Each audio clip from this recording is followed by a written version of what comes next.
ដំណើរបំពេញទស្សនកិច្ចផ្លូវរដ្ឋដ៏មានសារៈសំខាន់ជាលើកទី2នេះរបស់ឯកឧត្តមប្រធានាធិបតីពិតជាជួយលើកកម្ពស់ជាពិសេសបន្ថែមទៀតនៅមិត្តភាពរវាងប្រទេសយើងទាំងពីរនិងរវាងប្រជាជនចិននិងកម្ពុជា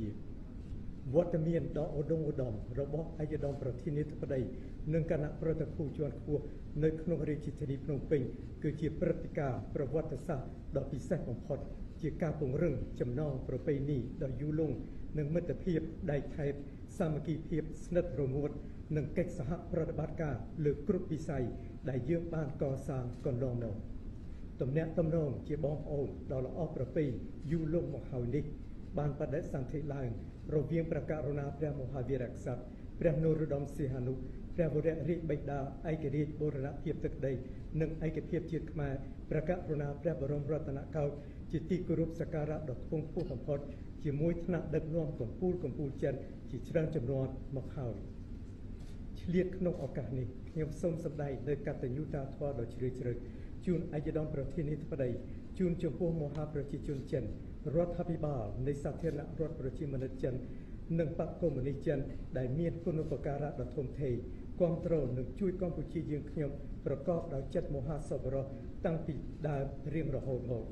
ជាពិសេសខ្ញុំសូមថ្លែងអំណរគុណជាអនេកបការចំពោះសាធារណរដ្ឋប្រជាមានិតចិនដែលតែងតែផ្ដល់ជូនព្រះរាជាណាចក្រកម្ពុជាយើងខ្ញុំនៅជំនួយគ្រប់បែបយ៉ាងដើម្បីស្ថាបនាជាតិលើគ្រប់វិស័យ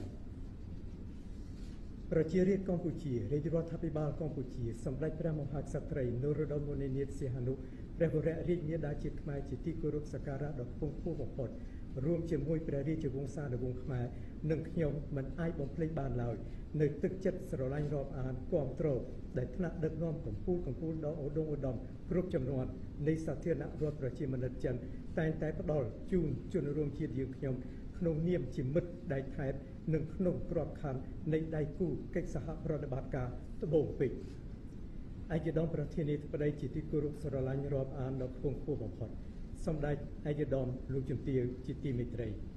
អាស្រ័យដោយការអនុវត្តនយោបាយផ្សះផ្សាបង្រួបបង្រួមជាតិតាមព្រះរាជដម្រិះដ៏ភ្លឺស្វាងរបស់ព្រះករុណាព្រះមហាវីរក្សត្រព្រះនរោត្តមសីហនុព្រះវររាជបិតាជាតិខ្មែរព្រះករុណាព្រះបរមរតនកោដ្ឋជាទីគោរពសក្ការៈដ៏ខ្ពង់ខ្ពស់បំផុតនិងក្រោមការដឹកនាំដ៏ឈ្លាសវៃរបស់សម្ដេចអគ្គមហាសេនាបតីតេជោហ៊ុនសែនជាប្រធានព្រឹទ្ធសភាសម្ដេចមហារដ្ឋសភាទីកាធិបតីខួនសូដារីជាប្រធានរដ្ឋសភានិងសម្ដេចមហាបវរធិបតីហ៊ុនម៉ាណែតជានាយករដ្ឋមន្ត្រីព្រះរាជាណាចក្រកម្ពុជាបាននឹងកំពុងធ្វើដំណើរដ៏ស្វាហាប់ជឿនលឿនទៅមុខធ្វើឲ្យសង្គមជាតិទទួលបានសេចក្តីសុខសន្តិភាពពេញបរិបូរណ៍មានស្ថិរភាពដ៏រឹងមាំឡើងវិញនិងមានការអភិវឌ្ឍលើគ្រប់វិស័យដំណើរជឿនលឿនទៅមុខនេះបានមកពីការជួយឧបត្ថម្ភគ្រប់គ្រងពីមិត្តបរទេសជិតឆ្ងាយផងដែរក្នុងនោះការរួមចំណែកដ៏ធំធេងរបស់សាធារណរដ្ឋប្រជាមានិតចិនពិតជាមានវិសាលភាពដ៏មហិមាទាំងការក្នុង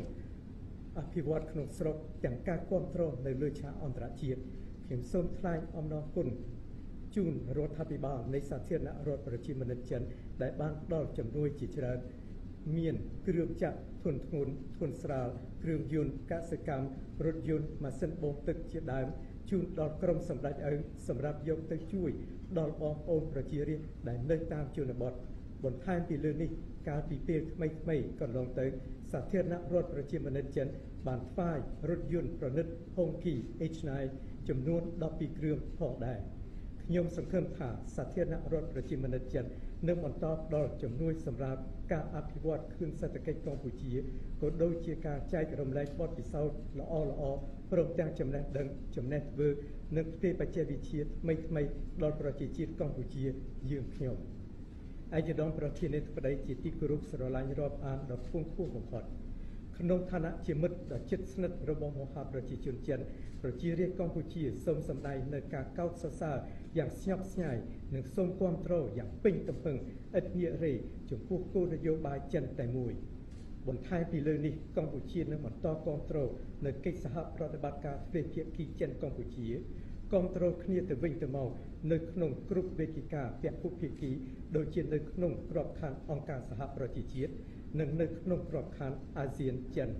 ជាអាចគាំទ្រគំនិតព្រួយផ្ដើមអភិវឌ្ឍសកល គំនិតព្រួយផ្ដើមសន្តិសុខសកលគំនិតព្រួយផ្ដើមអរិយធម៌សកលគំនិតព្រួយផ្ដើមសកលសម្រាប់អភិបាលកិច្ចបញ្ញាសិប្បនិមិត្តនិងសេដ្ឋកិច្ចពណ៌ខៀវ